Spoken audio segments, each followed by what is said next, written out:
what's behind this increase. So they could have done it Saturday or Sunday. I hope a lot of folks got out there first thing this morning and got those alerts. Right. $4.29.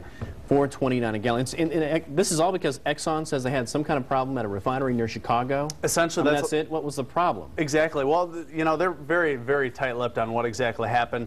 I found out this morning production wasn't, in fact, at stake. So there's not really a change in production. So, you know, what's going on here? There's no change in output. Why are prices going up? That's a great question.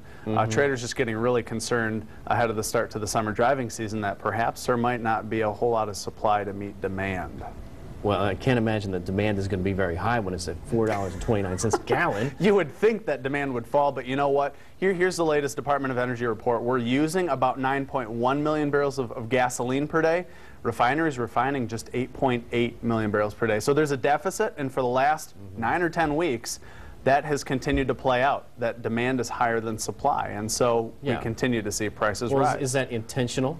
Are they intentionally making less than what we can actually consume? That's a good question. I'm not an oil company. I would say kick them in the pants and make them produce gasoline because I'm sick of it, but nobody really holds those cards. Nobody really knows besides the oil companies why exactly they're doing what they're doing. We were watching oil prices basically go down after the news that Osama bin Laden had been killed.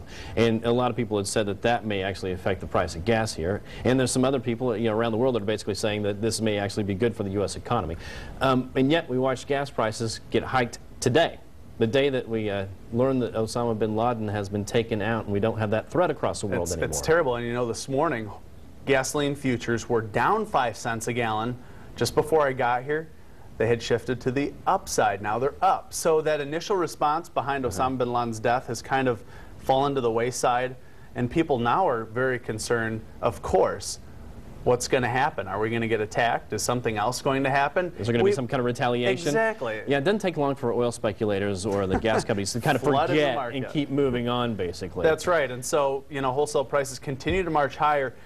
Really, I mean, Osama bin Laden's death could make an impact, but what's really continuing to be the impact is that gasoline supply, like I've continued to reiterate, is 8% below last year. It's getting to the point now where we're being, you know, it's getting uncomfortable. Then throw on the top of that Exxon says, oops, we had an oopsie. And now we're really getting worried that there's not a whole lot of gasoline out there. Yeah, I like that. Oops. Oopsie. Oops, sorry, I'm going to raise your price per gallon by 15 cents or so. Oops. I wish I could do that, by the way. And I wish I could say, oops, I don't want to pay. Yeah, exactly. You'll go to jail for that. I'm going to let you know that right now. That's right. You cannot drive off. All right. Emily,